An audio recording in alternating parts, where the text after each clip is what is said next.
بسم اللہ الرحمن الرحیم نحمدہ ونصلی ونسلم علی رسولہ الکریم اما بعد۔ رمضان المبارک کا ماہ مبارک شروع ہونے لگا ہے۔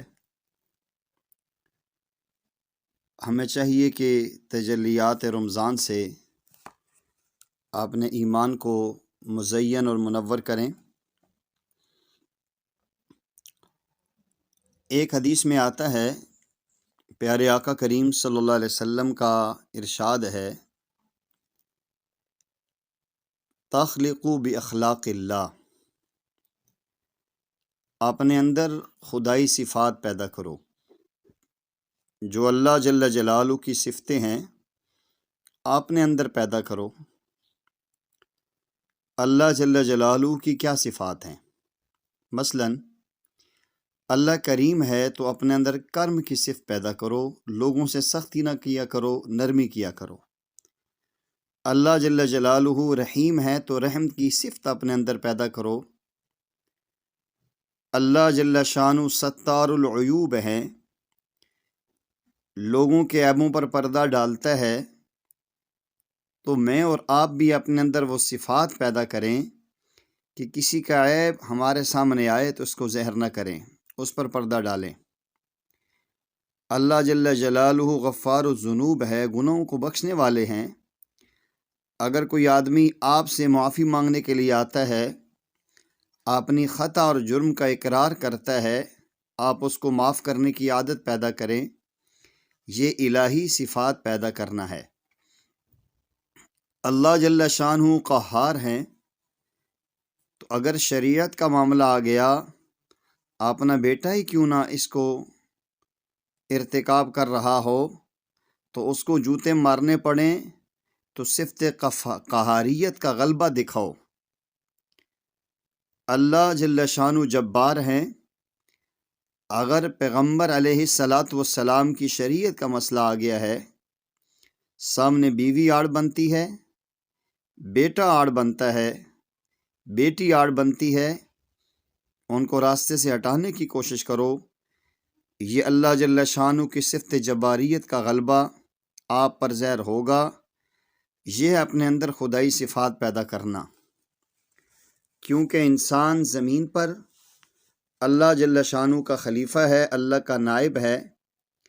نائب کا معنی یہ ہوتا ہے کہ جو احکامات افسر دے نائب عمل کرے، جو خوبیاں بڑے آقا میں ہوں وہ نائب اپنے اندر پیدا کرے۔ جو کمالات اللہ نے اپنے اندر رکھے ہیں وہ اپنے بندوں کے اندر اللہ پیدا کرنا چاہتے ہیں۔ وہ کریم ہے، صفت کرم دینا چاہتا ہے۔ وہ رحیم ہے، صفت رحم دینا چاہتا ہے۔ وہ ستار العیوب ہے، تم عیوب پر پردہ ڈالنا سیکھو۔ وہ غفار الذنوب ہے، تم گناہوں کو بخشنا سیکھو۔ جو صفت اللہ جل شانہ نے اپنے اندر رکھی ہے، ان صفات کا عکس اللہ کے بندوں میں پیدا ہو۔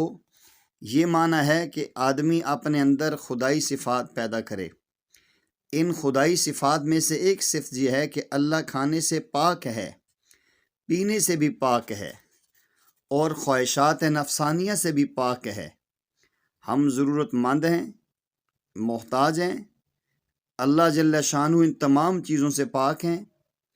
یہ خدائی صفت پیدا کرو کہ وہ نہیں کھاتا تم نہ کھاؤ، وہ نہیں پیتا تم مت پیو، اس کو زندگی میں کوئی خواہش نہیں ہے، تم بھی ان چیزوں سے دور رہ جاؤ۔ لیکن یہ آدمی کے لیے بڑا مشکل ہے۔ اس مشکل کو آسان کرنے کے لیے حکم دیا کہ تم 24 گھنٹے اس کے پابند نہیں رہ سکتے۔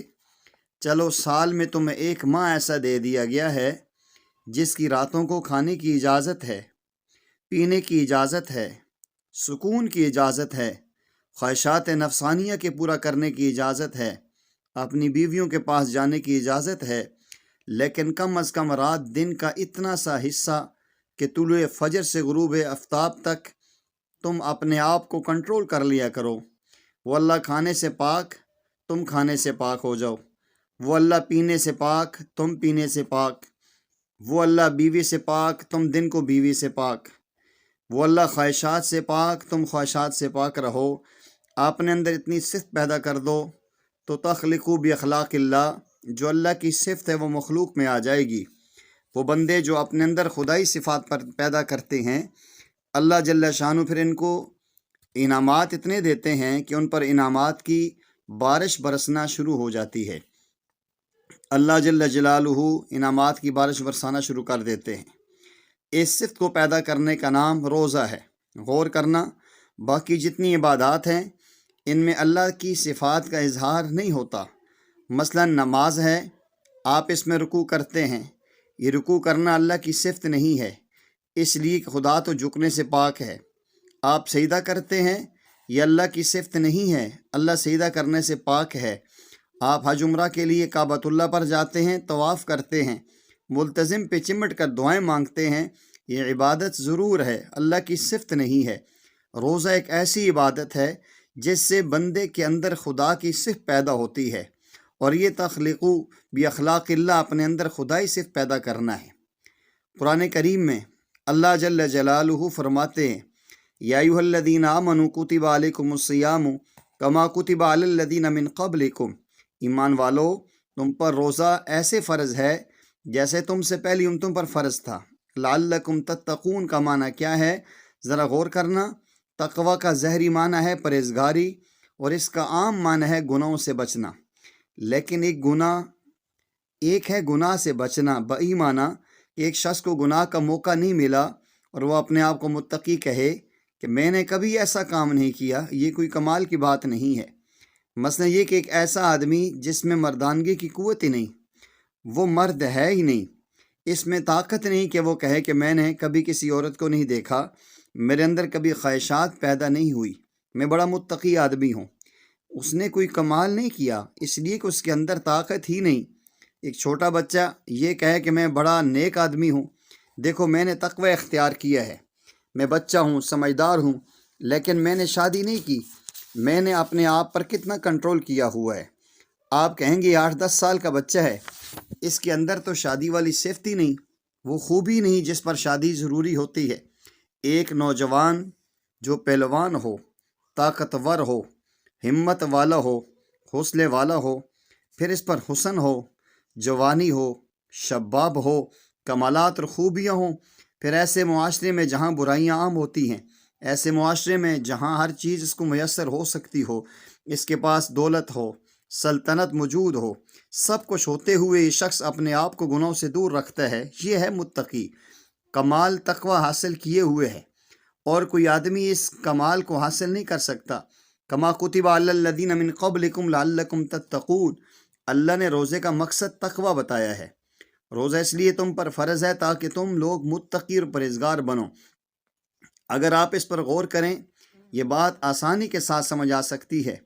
ایک شخص کے سامنے کھانا رکھا ہے، کھانے کی طاقت موجود ہے، کھائے تو پوچھنے والا کوئی نہیں، روکنے والا کوئی نہیں، کھا نہیں رہا، پانی سامنے رکھا ہے، پی نہیں رہا، سامنے اعلیٰ قسم کا فروٹ رکھا ہے، اس کو کھانے کے لیے تیار نہیں، بیوی اپنی ہے، درمیان میں کوئی واسطہ نہیں، کوئی حجاب نہیں، اکٹھے بیٹھے ہیں، لیکن اس کو ہاتھ نہیں لگاتا، اس کے قریب نہیں جاتا، حالانکہ رکاوٹ کوئی نہیں، پابندی اس پر نہیں، صرف ایک ہی رکاوٹ ہے کہ اللہ کا حکم ہے طلوع فجر سے غروب شمس تک تم نے کھانا نہیں کھانا، پانی نہیں پینا، خواہشات نفسانیوں کو پورا نہیں کرنا۔ آپ کھانا کھا رہے تھے، جو ہی سحری کا وقت ختم ہوا آپ نے کھانا چھوڑ دیا، چیز سامنے رکھی ہے، زبان سے نہیں لگاتے، پانی سامنے رکھا ہے، ایک گھونٹ پینے کے لیے تیار نہیں، دودھ سامنے رکھا ہے، پینے کے لیے تیار نہیں، بیوی سامنے بیٹھی ہے، آپ اس سے تعلقات بالکل منقطع کر چکے ہیں، پورا دن یہ منظر رہا، شام کو افطاری کے وقت دسترخوان لگ جاتا ہے، اعلیٰ قسم کی نعمتیں سامنے آ جاتی ہیں، اعلیٰ قسم کی چیزیں لے کر آئے ہو، بچے سامنے بیٹھ جاتے ہیں، بچہ اٹھا کے کھا رہا ہے، کہتے ہیں ابو آپ بھی لے لیں، امی آپ بھی کھا لیں، وہ کہتے ہیں نہیں بیٹا ابھی تھوڑی دیر رک جاؤ، انتظار کر رہے ہیں۔ امی ابا کس کا انتظار کر رہے ہیں؟ کہا اللہ کے حکم کا انتظار ہے۔ نہ کوئی ہاتھ کو روکنے والا ہے، نہ زبان کو روکنے والا ہے، دل میں اللہ کی حضوری کا ایک تصور موجود ہے، اس کا نام تقوی ہے، کہ جب تک سورج غروب نہیں ہوتا وہ ہمیں اجازت نہیں دیتا، اس وقت تک ہاتھ نہیں بڑھے گا، یہ سب کچھ سامنے ہے، کوئی چیز روکنے والی نہیں، اب جو چیز تمہیں روک رہی ہے اس کا نام تقوی ہے، لعلکم تتقون، تاکہ تم لوگ متقی بن جاؤ۔ یہ تقوی اللہ کی ذات کا تصور ہے۔ توجہ کریں، ساری عبادات اپنی جگہ پر عظیم ہیں، لیکن روزے میں جو اللہ کا تصور ہو سکتا ہے دنیا کی کسی عبادت میں نہیں۔ اللہ کی ذات کا تصور، جس وقت کوئی چیز آپ کے سامنے آئے فوراً خیال آتا ہے میرا روزہ ہے، بھائی کوئی دیکھ تو نہیں رہا، تو فوراً آدمی کو خیال آتا ہے اللہ تو دیکھ رہا ہے، بندے مجھے نہیں دیکھ رہے، میرا مولا تو مجھے دیکھ رہا ہے۔ تنے تنہا آپ جنگل میں ہیں، کوئی شخص آپ کے ساتھ نہیں، شدت کی گرمی ہے، تڑپاتی ہوئی دھوپ ہے، اس وقت آپ کے سامنے ٹھنڈا شربت آ جاتا ہے، کوئی روکنے والا نہیں، آپ اس لیے نہیں پیتے کہ اللہ تو دیکھ رہا ہے۔ یہ اللہ کی ذات کا تصور صرف روزے میں ہے، کسی عبادت میں نہیں آ سکتا۔ باقی عبادات اپنی جگہ قابل قدر ہیں۔ یا ایھا الذین آمنوا کتب علیکم الصیام، ایمان والو اللہ نے تم پر روزے فرض کیے، کما کتب علی الذین من قبلکم، جیسے کہ تم سے پہلے لوگوں پر فرض تھا، لعلکم تتقون، تاکہ تم لوگ تقوی اختیار کرو، متقی اور پرہیزگار بن جاؤ۔ اور روزے میں تقوی کی بڑی صفت آ جاتی ہے۔ دیکھیے، روزے سب امتوں پر تھے، روزہ اس امت پر بھی ہے، لیکن اس امت کی ایک اور خاص خصوصیت ہے جو پہلی امتوں میں نہیں تھی۔ وہ خصوصیت کیا ہے؟ تورات، زبور، انجیل، آسمانی کتابیں پہلی امتوں کو ملی، وہ سب کتابیں ہیں۔ کتاب اس امت کو بھی ملی ہے، فرق یہ ہے ان کو کتابیں ملی ہیں، ان کو خدا کا کلام ملا ہے۔ کتابیں پہلی امتوں پر، قرآن اس امت کے حصے میں ہے، آدم سے عیسیٰ تک نبی تمام امتوں کے حصے میں، محمد صلی اللہ علیہ وسلم نبی آخر الزماں اس امت کے حصے میں ہیں۔ روزے تمام امتوں کے حصے میں، ماہ رمضان اس امت کے حصے میں۔ رمضان جیسا ببرکت مہینہ، عظمت والا مہینہ صرف محمد صلی اللہ علیہ وسلم کی امت کو ملا ہے، اس سے پہلے کسی امت کو نہیں ملا۔ شیخ عبدالقادر جیلانی محبوب سبحانی اپنی شرح آفاق کتاب غنیت الطالبین میں ایک عجیب بات لکھتے ہیں۔ شیخ لکھتے ہیں کہ رمضان میں ایک ایک حرف اس مہینے کی صفت کو ظاہر کرتا ہے۔ رمضان کی راہ بتاتی ہے یہ رحمت کا مہینہ ہے، رمضان کی میم بتاتی ہے یہ مغفرت کا مہینہ ہے، رمضان کی ضاد بتاتی ہے جنت کی ضمانت کا مہینہ ہے، رمضان کا الف بتا رہا ہے یہ انس الفت کا مہینہ ہے، نون بتا رہا ہے یہ نورانیت کا مہینہ ہے۔ رحمت چاہتے ہو، مغفرت چاہتے ہو، جنت کی ضمانت چاہتے ہو، انس و الفت چاہتے ہو، نورانیت چاہتے ہو، رمضان کی برکات چاہتے ہو، تو اس مہینے میں عبادت کرو گے تو یہ ساری باتیں آپ کو مل جائیں گی۔ رمضان کا لفظ رمز سے، رمز کا معنی ہے جلانا۔ رمضان کو رمضان اس لیے کہا جاتا ہے اس سے گناہ جل جاتے ہیں۔